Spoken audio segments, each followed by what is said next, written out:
me confirmando essa mensagem, eu prego essa mensagem. E qual não foi a minha surpresa? No domingo passado, esse irmão me chega com a camisa que eu estava olhando e fala: pastor, toma uma camisa igual a minha de presente para você aqui. Então Deus confirmou, Ele queria que fosse essa palavra aqui, queridos, né? É um irmão muito amado, é um irmão que eu tenho ele assim no meu coração, e glória a Deus pela vida dele. Então Deus o usou, né, não só para me presentear, mas também para confirmar a palavra que estava no meu coração. Então, queridos, a multiplicação de pães e peixes, vocês sabem, é uma das histórias mais completas e mais mencionadas da Bíblia, né? Ali demonstra ali o poder e a compaixão de Jesus em suprir não só as necessidades físicas, mas as necessidades espirituais do seu povo. E todos nós que aqui estamos temos alguma necessidade, seja física, seja espiritual, seja da alma, do corpo, mas nós temos alguma necessidade. Então essa multiplicação dos pães e peixes, Jesus ele se identifica a esse povo que o seguiu, que foi até ele. Jesus se revela a ele, que Jesus é o mesmo Deus do Velho Testamento, aquele mesmo Deus que saciou a fome dos israelitas no meio do deserto com o maná que caiu do céu. E lá em João capítulo 6, verso 35, isso é confirmado, porque diz assim, o próprio Jesus, ele diz: eu sou o pão da vida, o que vem a mim jamais terá fome, e o que crê em mim jamais terá sede. Então o próprio Jesus, queridos, através dessa passagem, ele se revela àquele povo como o Deus de ontem, o Deus de hoje e o Deus de eternamente. O Deus do Velho Testamento, o Deus do Novo Testamento e o Deus que está aqui agora, é o mesmo Jesus. Isso nos dá, queridos, uma lição bastante importante sobre salvação. Como assim salvação, pastor? Ele deu o pão ali, ele multiplicou a comida ali, né? Mas Jesus também, queridos, ele ensina aquelas pessoas nesse momento, ele cura pessoas nesse momento, e ele alimenta as pessoas não só do pão que perece, mas também do pão da vida, que é o próprio Jesus Cristo.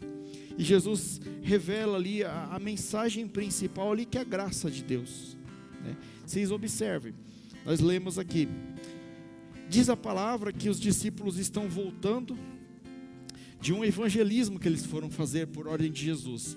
E no primeiro versículo que nós lemos, os discípulos estão relatando para Jesus tudo aquilo que havia acontecido, tudo aquilo que eles haviam feito.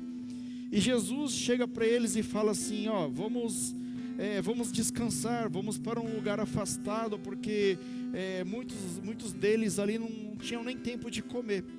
Então Jesus coloca eles num barco e eles vão em caminho desse lugar deserto. E a palavra continua e diz que o povo, sabendo que para onde que ia Jesus com os seus discípulos, eles se adiantam e vão correndo para aquele lugar para ter com Jesus. Isso nos traz um primeiro ensinamento, que muitas vezes, queridos, a gente viver ali sacrificando, fazendo sacrifícios de tolo na obra, não é bom. O próprio Jesus, ele nos traz a lembrança de que nós precisamos descansar. Nós precisamos tirar um tempo para cuidar de nós. Como que eu posso cuidar de vocês se eu não cuido nem de mim mesmo? Que exemplo que eu estou dando? Então Jesus, vocês podem ver lá no verso 30, se eu não me engano, deixa eu voltar aqui, ó. No verso 30, vocês vão ver que eles retornam, ó. Os apóstolos juntaram a Jesus e contando-lhe tudo como tinham feito e ensinado. E ele lhes disse: vinde vós aqui à parte, a um lugar deserto, e repousai um pouco, porque havia muitos que iam e vinham e não tinham tempo de comer. Muitas vezes você está empenhado na obra do Senhor e você não tem tempo de se alimentar. Você alimenta as pessoas, mas você não se alimenta.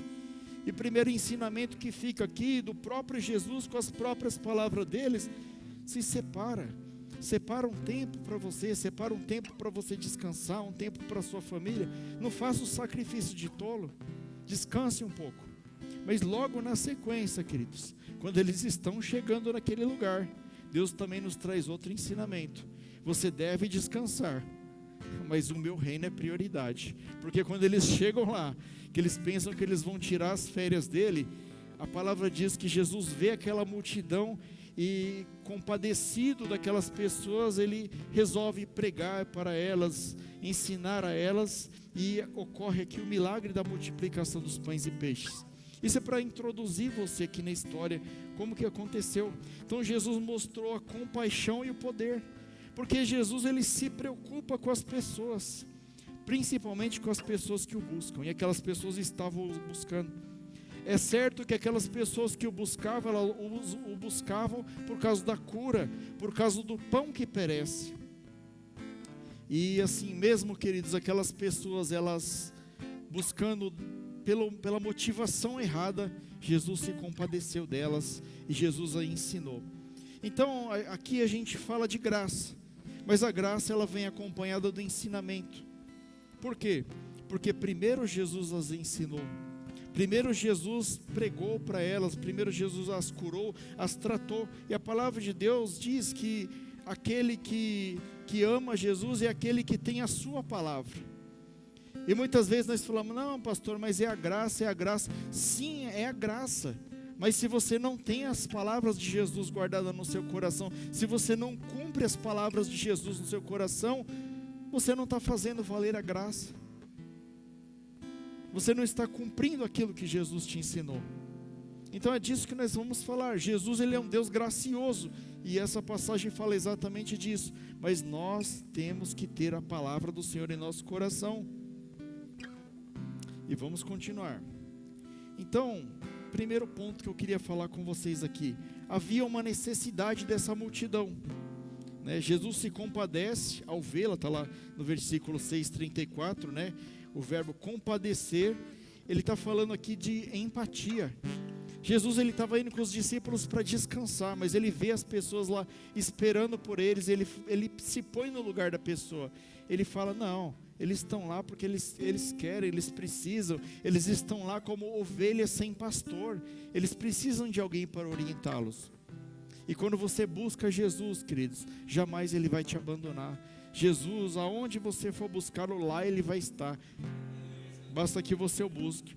Então Jesus acontece que ele, apesar de ele estar de férias, ele não despede aquela multidão, ele vai de encontro à multidão para socorrê-la. E muitas vezes, né, ao invés de Jesus despedir eles, não, Jesus vai salvar. Por que Jesus vai salvar? Porque é para isso que ele veio. Jesus veio para libertar e salvar aquele que estava perdido. E muitas vezes você está aí, você está pensando, pastor, mas eu não sou digno, pastor, mas Jesus, eu sou pecador, eu não mereço. Então é para você mesmo, e é para mim mesmo, queridos, porque nem eu nem você merece coisa alguma de Jesus. A graça, que é de graça, não foi de graça, mas Jesus, ele nos concede a graça dele todo santo dia na nossa vida. Se você acordar amanhã, se você abrir o olho amanhã e você conseguir respirar da glória a Deus, porque é a graça de Deus na sua vida. Jesus Cristo, queridos, ele não tinha obrigação nenhuma de atender aquela multidão. Ele não tinha obrigação. Ele não tinha obrigação de curar aquela multidão. Ele não tinha obrigação de fazer um milagre para aquela multidão. Mas lá a palavra de Deus, ela diz algo tremendo. Lá em Gálatas, capítulo 2, verso 21, ela diz assim: não aniquilo a graça de Deus, porque se a justiça provém da lei, segue-se que Jesus Cristo morreu debalde. Ou seja, se tudo não é a graça de Deus, Jesus Cristo morreu à toa. Se nós não aceitarmos a graça de Deus na nossa vida, se nós não reconhecermos que nós só estamos vivos, que nós só estamos no reino de Deus, que nós só estamos firmes por causa da graça de Deus, porque é Deus que nos mantém firme, não sou eu que sou bonzinho, é Deus que me mantém nos trilhos, não é você que é bonzinho, é Deus que traz a sua consciência, e tudo isso é a graça de Deus na nossa vida. E aquelas pessoas que lá estavam, elas puderam experimentar a graça de Deus. Porque os líderes de Israel daquela época, eles não queriam saber dessas pessoas. Os líderes espirituais, eles não queriam cuidar de nenhuma dessas pessoas, porque eram pessoas pobres, pessoas que não tinham nada a oferecer. Eles estavam preocupados com seus cargos políticos, em aparecer nas sinagogas, em ter posições privilegiadas. Era isso que os líderes procuravam. Mas Jesus não, Jesus ele estava no meio do povão, ele estava buscando aquele que estava doente, aquele que estava ferido, aquele que estava necessitado, aquele que estava com fome. E nada mudou, Jesus é o mesmo ontem, hoje, eternamente, e Ele está aqui agora buscando justamente essas pessoas, e hoje Jesus quer te alimentar. E o tema dessa palavra é a provisão sobrenatural de Deus. Deus ele quer prover na sua vida, queridos. E agora nós vamos começar de fato na ministração. Primeiro ponto que eu queria chamar a atenção de você aqui. Jesus atendeu não somente as necessidades físicas de alimentar aquela multidão, mas Jesus também se revelou como o pão do céu a cada um deles. Jesus, quando ele vem atender uma necessidade física, quando você clama por uma necessidade física, Jesus ele faz a obra completa na sua vida. Jesus fez uma obra de salvação na vida daquelas pessoas, porque ele se revelou como Messias, como aquele que veio para salvar aquelas pessoas, como o pão de Deus. Quando Jesus ele foi fazer a Santa Ceia, a última ceia com os discípulos, diz a palavra que ele dá graças e ele parte o pão, e ele fala: este é o meu corpo que é entregue por vós. E da mesma forma, Jesus ele entregou o pão àquelas pessoas, ele se revelou como o pão do céu, que ele é o pão enviado por Deus. Então ele está se revelando ali como o salvador daquelas pessoas, apesar daquelas pessoas, queridos, estarem lá por motivos errados.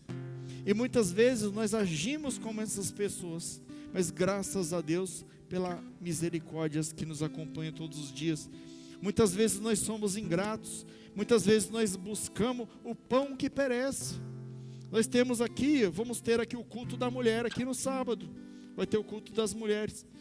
E infelizmente, pastor, muitas mulheres não vão vir. Muitas mulheres vão buscar o pão que perece. Muitas mulheres vão fazer coisas que não convém no reino de Deus. E eu não estou dizendo da maioria, porque a maioria aqui vai estar.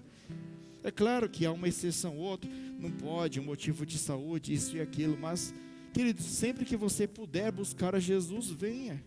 Porque Jesus ele não vai te alimentar ali só do pão que perece, mas ele vai te dar aquilo que exatamente você está precisando.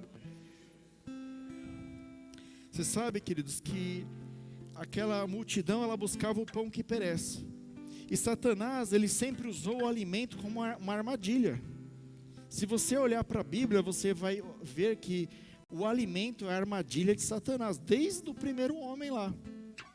Né? Você vai observar isso. Quando Satanás ele quis tentar o próprio Jesus Cristo, né? A gente costuma mistificar, costuma falar assim: aonde está Jesus, Satanás não está. Mas quando Jesus estava lá no deserto, quem que estava lá do lado de Jesus? Satanás.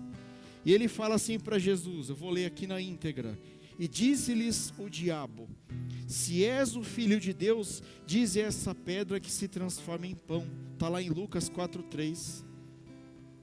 Você coloca a comida no prato, queridos, mas quem escolhe a comida que vai colocar no prato é você. E eu pergunto: do que você tem se alimentado?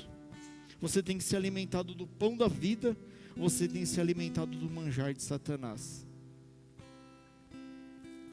Você coloca a comida no prato, mas essa comida vai impactar o templo do Espírito Santo, que é o seu corpo. Os filhos de Israel, quando eles estavam passando por uma grande necessidade de alimentos, e eles, por essa ocasião, eles começam a descer ao Egito, onde José era ali o governador, e eles iam em busca de alimento, e lá eles foram ficando.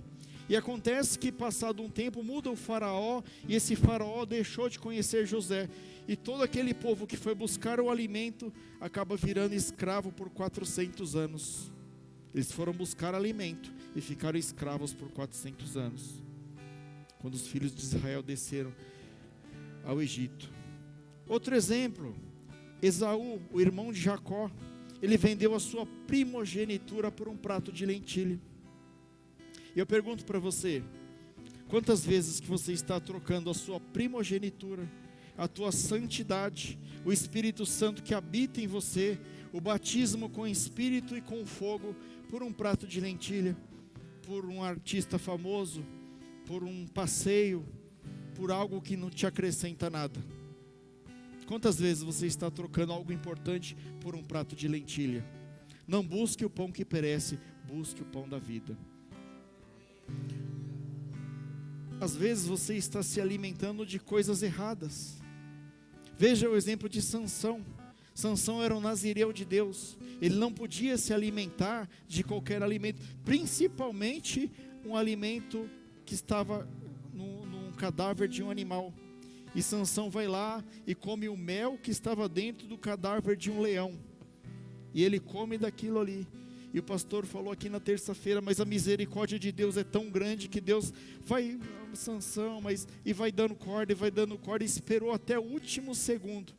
Mas quando nós estamos fazendo esse tipo de coisa, nós estamos cegos. Nós vamos, e Deus vai dando chance, até que você cai completamente. Do que você tem se alimentado? Será que você está colocando coisas imundas na sua boca? Será que da sua boca tem saído coisas imundas? Presta atenção do que você está se alimentando. Seja como Daniel. Daniel, quando ele foi levado para a Babilônia, ele rejeitou de comer os manjares do rei da Babilônia, de Nabucodonosor. E Daniel, ele foi conselheiro de 4 ou 5 reinos, queridos, porque o Senhor estava com ele. E quando você rejeita os manjares de Satanás, a comida que não é a comida que vai alimentar o seu espírito, que é a comida que perece, quando você se alimenta do pão da vida, Deus está com você, porque você está se alimentando daquilo que te traz vida, verdadeiramente. Veja, por exemplo, lá em João capítulo 6, verso 32 e depois o verso 35, diz assim: disse-lhe, pois, Jesus: na verdade vos digo, Moisés não vos deu o pão do céu, mas meu Pai vos dá o verdadeiro pão do céu. O verdadeiro pão do céu é Jesus, queridos.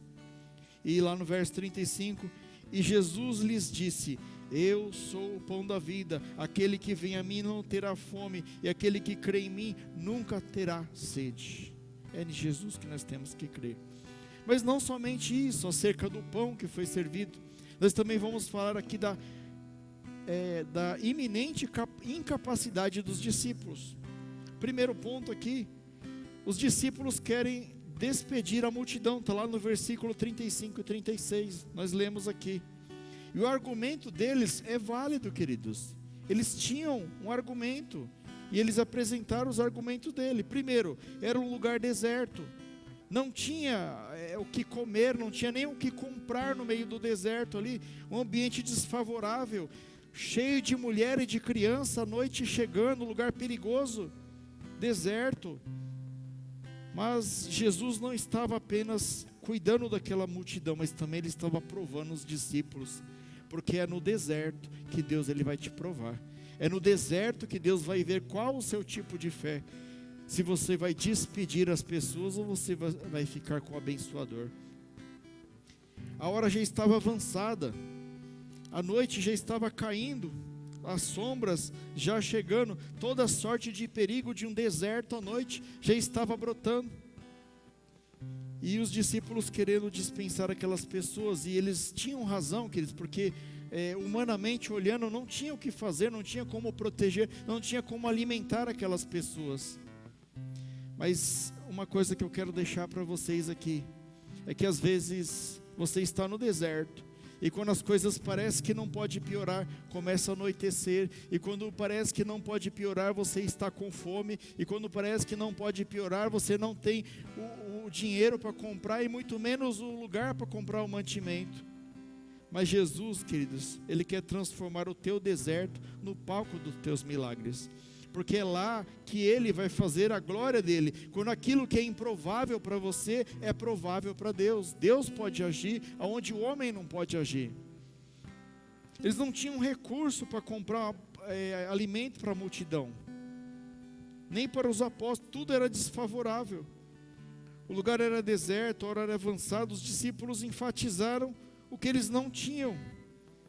Os discípulos ficaram enfatizando quando Jesus perguntou para Filipe: Filipe, onde que nós podemos comprar? E Filipe já fala: nem 200 denários daria para comprar o alimento para essas pessoas. Vocês sabem quanto que é 200 denários, queridos? Era 200 dias de serviço, e eles não tinham esse dinheiro.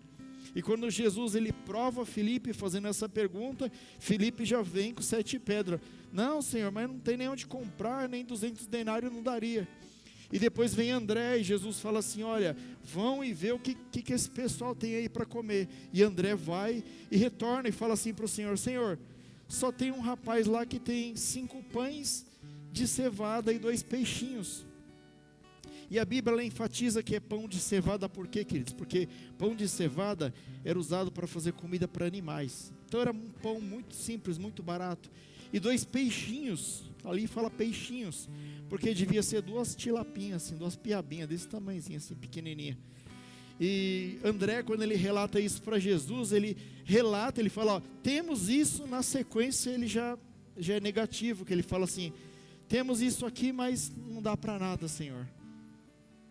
Então muitas vezes, queridos, nós somos como Filipe.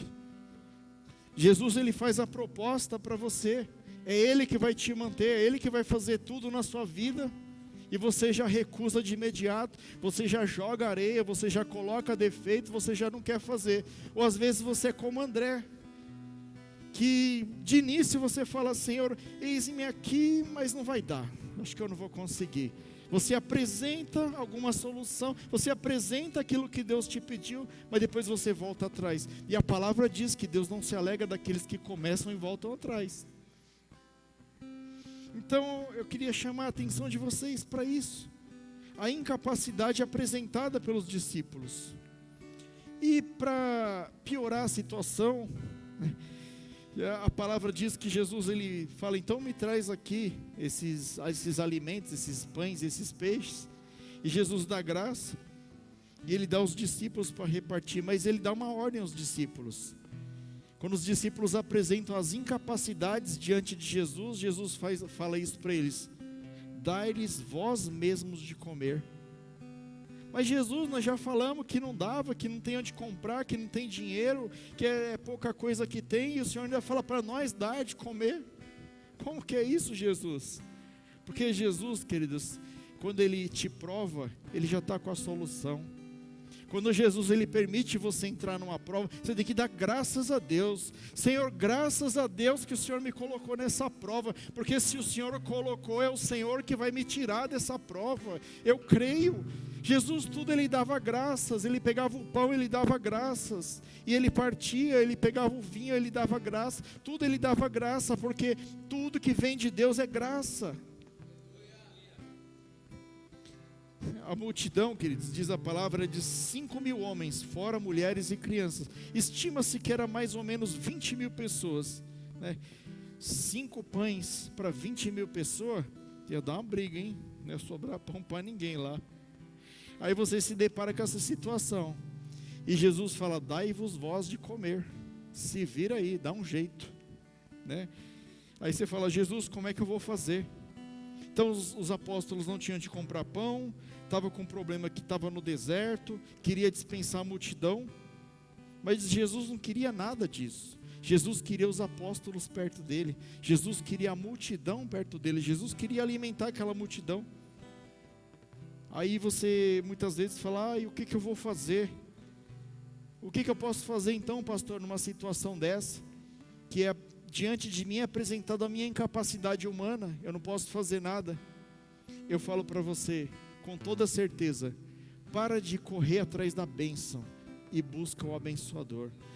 Busca Jesus, busca aquele que pode fazer todas as coisas. Às vezes você está aí, pastor, mas eu estou buscando um emprego, o emprego não vem. Você já tentou orar, você já tentou falar com Jesus? Já, pastor, então ora mais, espera nele, confia nele, e o demais ele fará, porque a palavra dele diz, busque primeiro o reino do céu e a sua justiça, e as demais coisas vos serão acrescentadas. Isso que você está correndo atrás é o pão que perece, é as demais coisas. Busque o reino de Deus e tudo ele fará. Eu não sou a favor de crente fazendo campanha financeira, eu não sou a favor, sabe por quê? Porque a Bíblia promete que se eu buscar o abençoador, a bênção vai correr atrás de mim. Olha o exemplo de Isaac, todos os poços dele, todos os poços que ele furava eram entulhados, e aonde ele ia, ele furava um poço e tinha água. Como que você explica isso? Porque ele tinha a bênção com ele, ele tinha o Senhor dos senhores com ele. Então muitas vezes, querido, nós somos especialistas em apresentar problema para Deus, né? Mas Deus, Ele já está com a solução pronta, só esperando uma atitude de fé de você. Então, acerca da multiplicação, Jesus faz essa pergunta a Filipe para testá-lo, né? Como eu disse aqui, para ver como que o homem reage diante dos recursos disponíveis. O milagre de Deus se dá quando o homem decreta a sua falência. Sabe, quando Deus ele falar para você assim, vai, e você não pode, você não tem capacidade, você não sabe, mas você fala assim, Senhor, eu vou assim mesmo, porque eu confio em Ti. Eu apresento aqui a minha incapacidade diante do Senhor. Eu não sei como que vai ser, eu não sei amanhã, mas se o Senhor está falando, eu vou pela fé. E Deus ele vai te conduzir, Ele vai te alimentar no meio do deserto, Ele vai multiplicar aquilo que você está achando pouco na sua vida.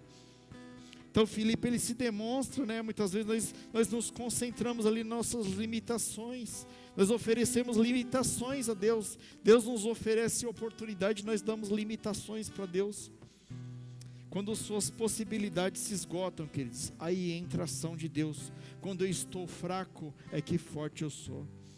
Quando eu não posso fazer nada, Deus pode fazer. O campo de atuação de Deus é quando sai do seu campo de atuação. Sabe, quando você fala, Senhor, eu vou parar aqui. Por várias vezes eu já conversei assim com o Senhor, Senhor, até aqui deu para mim, Senhor, daqui para frente não dá mais. Eu não consigo, eu sou incapaz, eu sou errado, eu sou tudo, Senhor.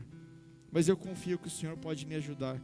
E ele fica assim, vai só mais um pouquinho, dá só mais um passo, vai só mais um pouquinho, vai só mais um pouquinho. E de pouquinho em pouquinho você vai longe, queridos. Confia em Deus, coloca suas fichas, aposta tudo no Senhor. Ele é o único que se preocupa com você de verdade. Para de desabafar com o vizinho. O pastor falou aqui com a cabeleireira, com a manicure, com o cara do Uber. Desabafa com Deus. É Deus que tem a solução para você. Não é, pastor? Fica desabafando com a pessoa errada aí vira fofoca. Verdade, né? Então André ele vai e menciona lá do rapaz dos peixinhos lá, né? Ó, tem 2 peixinhos e 5 pães. O orçamento era desfavorável.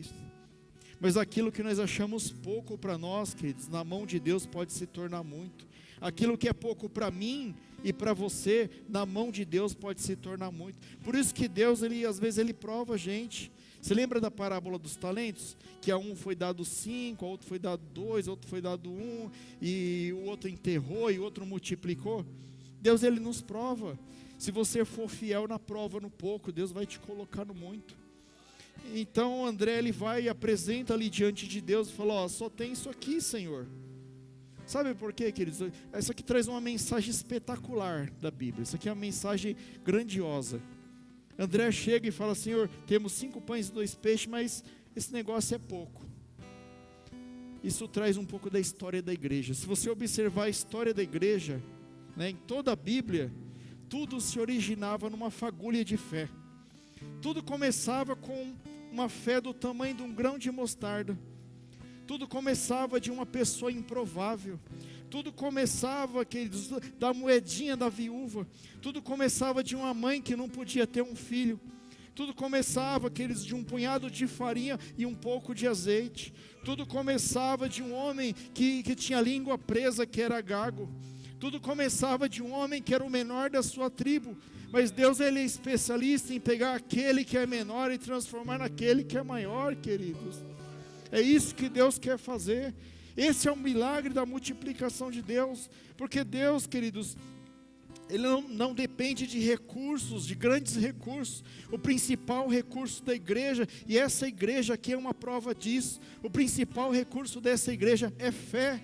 Foi a fé que levantou essa igreja aqui. A igreja, ela não precisa de grandes montantes de recursos. O que faz a igreja avançar é a fé inabalável, é a fé em Jesus Cristo, é a fé no provedor, é a fé no Deus do impossível. É isso que levanta o reino de Deus. E eu aconselho você, coloque aquilo que hoje você está falando para o Senhor que é pouco. Às vezes você só tem 5 pães e 2 peixes para alimentar 5.000 homens, fora mulheres e crianças. E você chega para o Senhor e fala: Senhor, esse mês não vai dar, Senhor, mas é isso que eu tenho. Coloca diante de Deus. Eu não estou falando para você entregar aqui no altar, né, para você entregar o que você tem. Eu estou falando, apresenta diante de Deus. Porque Deus, Ele pode multiplicar isso daí. Ele só precisa de uma atitude de fé sua. Muitas vezes nós não podemos fazer o milagre, mas nós podemos trazer na mão de quem pode fazer o milagre. A palavra de Deus lá no Evangelho Sinótico. O que é o Evangelho Sinótico, pastor? Alguns não sabem. É aquele evangelho que ele é repetido lá em Mateus, ele tem em João, ele tem em Marcos, né? Aquele mesmo evangelho. Então esse evangelho que eu preguei para vocês aqui sobre a multiplicação dos pães e peixes, ele está lá em João capítulo 6, verso 11, ele fala que Jesus, né, falando aqui dessa passagem, diz que ele pegou os 5 pães e os dois peixes e ele deu graças. Aí você vai lá na Bíblia, lá em Lucas capítulo 22, verso 19, diz que na Santa Ceia Jesus pegou o pão e deu graças ao Senhor. Aqui Jesus nos ensina algo preciosíssimo, queridos, algo maravilhoso, que Deus, Ele trabalha no campo da graça. Jesus dava graça por tudo. Quando Jesus encontrou os caminhantes de Emaús e falava acerca deles, diz que Jesus, quando começou a falar da Bíblia, o coração deles começou a queimar. E quando Jesus está ali com eles e vai comer e faz a partilha ali, eles se lembram. Ele fala: é o mestre, porque Jesus tudo Ele dava graça. E eu pergunto para você: você tem dado graças a Deus? Ou você tem reclamado da sua igreja? Você tem reclamado do seu trabalho? Você tem reclamado da sua esposa? Você tem reclamado que o intercessor está orando pouco, o intercessor tem que orar mais? Ou você só reclama na sua vida? Você tem que dar graça a Deus. A gente tem irmão nosso aqui, queridos, que há uma semana, 2 semanas atrás passou mal, e aí passou menos de uma semana, olha que o irmão já está trabalhando de novo na obra. Eu falo: mas que fé é essa? É essa fé que Jesus quer, queridos. Não, Ele não quer que você trabalhe doente, mas assim, sabe, é o amor pelo reino de Deus. É isso que Deus quer um amor, né? A matéria principal do reino de Deus é a fé que vai levantar, é a fé que vai edificar, e deixa que o resto Deus vai fazer na sua vida, Ele que vai te honrar. Então Deus, Ele trabalha no campo da graça. Jesus, tudo Ele dava graças. Eu aconselho você, a partir de agora, tudo dai graças a Deus. Senhor, eu sentei o dedo aqui no cantinho da caixa aqui, glória a Deus, graças te dou, Senhor, que eu arrebentei meu dedinho aqui, glória a Deus. O Senhor vai fazer nascer outro no lugar. Acho que não, mas vai recuperar esse aí, fica tranquilo. Então, queridos, a graça, no contexto bíblico, é o favor imerecido de Deus, né? Todos nós, vocês sabem, né? Vocês são estudiosos da palavra, todos nós estávamos destituídos da graça de Deus, e pela misericórdia de Deus, em João 3,16 diz que Deus amou o mundo de tal maneira que deu Ele seu Filho unigênito, para que todo aquele que nele crê não pereça, mas tenha vida eterna. Por que Deus fez isso? Porque o pastor Rafael é bonito? Porque o pastor Rafael usa gravata, aí ele é bonito, ele merece? Não, queridos, pela graça, porque Ele falou: eu quero dar a graça para esse povo, e ninguém tem nada a ver com isso. Eu quero perdoar, eu quero amar, e todo aquele que aceitar o meu Filho recebe a minha graça. Deus trabalha no campo da graça. A multiplicação ocorreu porque Jesus dava graças, e esse campo é o campo onde Deus trabalha. E o campo da graça, queridos, é um campo onde Satanás não pode meter o bedelho, porque é um campo entre Deus e o homem. É um caminho único, o campo da graça é único. O único que pode estragar a graça é o próprio homem. Se o homem não aceitar a graça de Deus, se o homem blasfemar da graça de Deus, se o homem blasfemar do Espírito Santo de Deus, ele pode estragar esse caminho. Mas se o homem, ele reconhece que ele precisa de Deus, que ele é pecador, que ele não é nada sem Deus, e que ele carece da graça de Deus todos os dias, ele recebe a graça de Deus todos os dias, porque Deus quer nos dar a sua graça.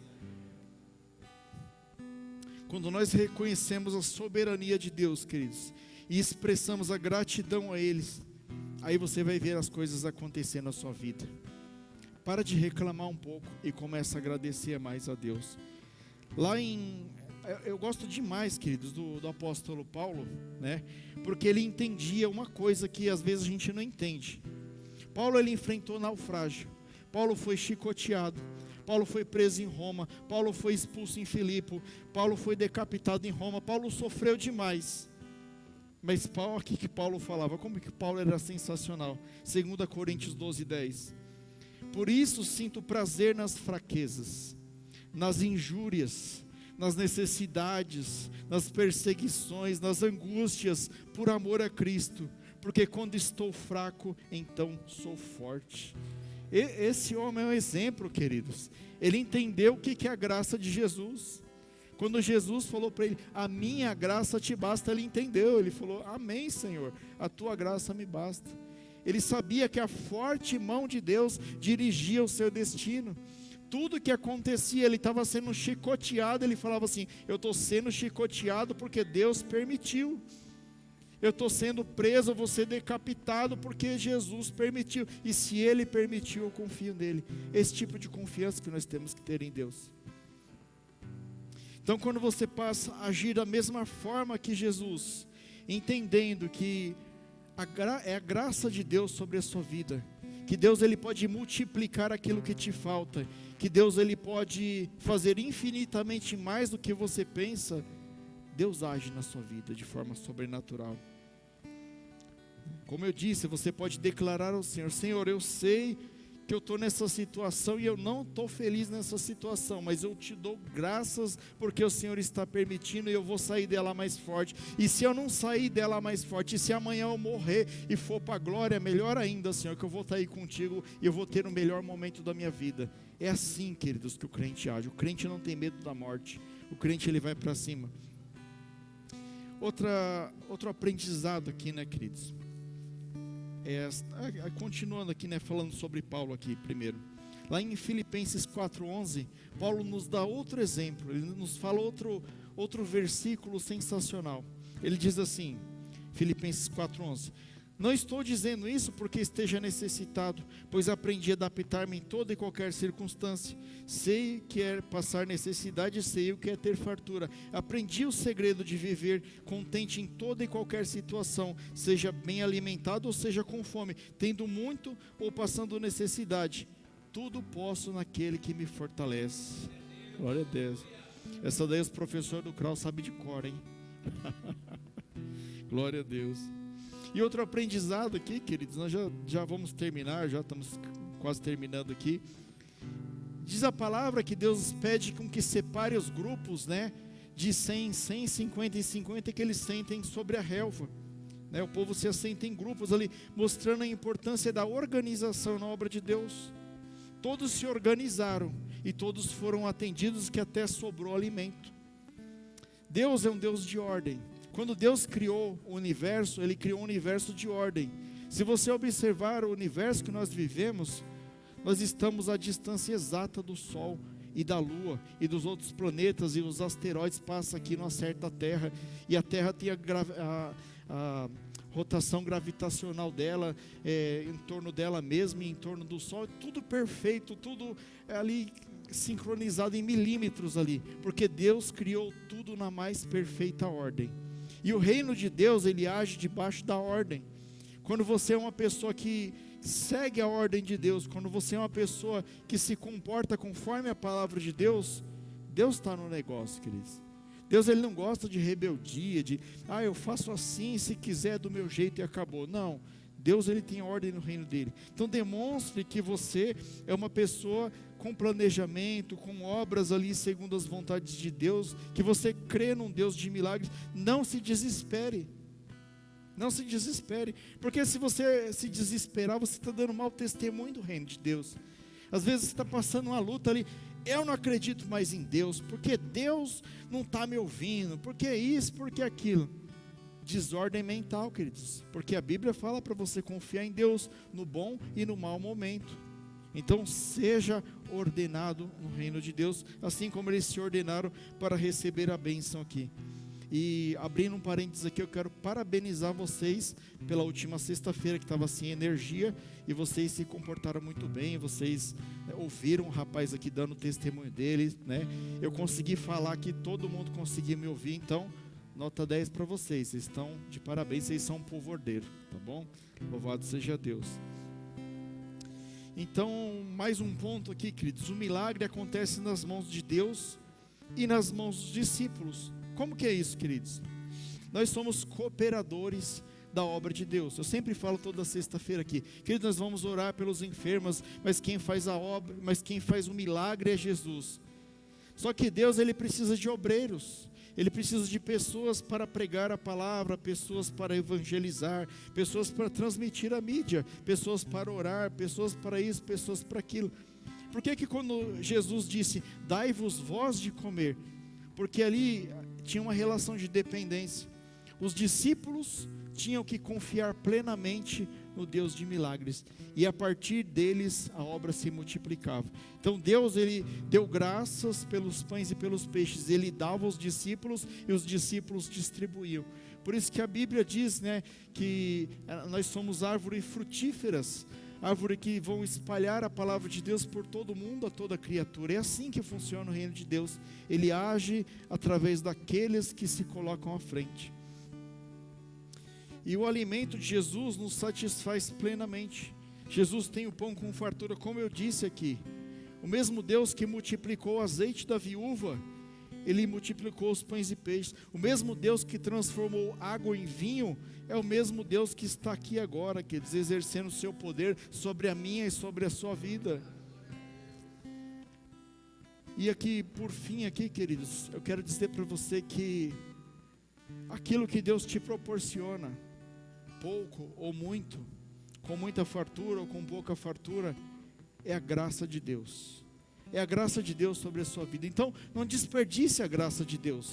Se Deus, ele te deu um dom de você vir aqui tocar o violão aqui, que nem o Júnior aqui, não desperdice a graça de Deus. Ah, pastor, mas eu não sei tocar 100%, mas se Deus te deu 20%, toca 20%, porque foi isso que Deus te deu. Não deixe o talento, queridos, se esvair. Aquilo que Deus te colocou, não desperdice aquilo que Deus te deu, pelo amor de Deus. Você vê aqui que no final os discípulos, eles recolhem aquilo que sobra, 12 cestos de alimento que sobrou, porque a provisão de Deus, ela é bênção. Tem muita gente que joga comida fora em casa, põe demais no prato, joga fora, e Deus não se agrada disso. Da mesma forma, é as bênçãos de Deus na nossa vida. Às vezes Deus te abençoa de forma soberana, ali chega a sobrar, em vez de você ajudar alguém que está precisando, você coloca no lixo. E não é assim que Deus quer. Deus, ele quer que nós compartilhemos aquilo que ele nos dá em abundância, né? A palavra diz, e levaram 12 alcofas cheias de pedaços de pão e peixe, e os que comeram os pães eram quase 5.000, então sobraram 12 alcofas. E aqui na conclusão aqui, queridos, agora eu quero relembrar com você aqui 4 tópicos aqui, só para você ir embora para casa aqui com essa mensagem na cabeça, né? Assim como Jesus tomou os 5 pães e os peixes e os multiplicou para alimentar a multidão, está lá do versículo 41 ao 44, ele continua transformando o pouco que temos em abundância. Então, se você está achando que alguma área da sua vida está pouco, apresente a Deus e ele pode multiplicar. O que parece insuficiente aos seus olhos é suficiente nas mãos de Deus. Não deixe de apresentar a Deus. Lembre-se da palavra de Deus, quando ele disse aos discípulos, dai-lhes vós de comer. Está lá no versículo 37. Deus, ele confia na sua fé. Deus, você tem fé em Deus, e Deus também, ele confia que você vai fazer aquilo que ele está ordenando. Então não desperdice aquilo que Deus colocou na sua mão. Se Deus te colocou, pastor, mas Deus colocou um ministério na minha mão, que não é o ministério que eu queria fazer, pastor, eu queria fazer, sei lá, o ministério do homem ao máximo, mas Deus colocou o ministério de dança, eu queria mudar de ministério. Seja o melhor dançarina que Deus colocou. Não sei se foi um bom exemplo, não, mas vamos lá, né? Aprenda a confiar na provisão de Deus, queridos. Então, pode ser que você veio aqui hoje, né? destruído. Pastor, eu estou assim com a vida, porque parece que Deus não está me ouvindo, né? Deus está me dando só o mínimo. Queridos, mas é desse mínimo que Deus vai fazer o máximo, é desse mínimo que Deus vai multiplicar na sua vida, tá? E como houve sobras da multiplicação, que as nossas, que a minha e que a sua vida também seja um testemunho de abundância da graça de Deus, porque Deus, Ele é poderoso e Ele é misericordioso, Ele tem prazer de fazer muito mais de tudo aquilo que nós pedimos ou que nós imaginamos. Então confie no Senhor, apresente ao Senhor, e Ele é fiel e justo para agir na sua vida. E esta foi a palavra que o Senhor colocou para essa noite, e louvado seja o nome do Senhor.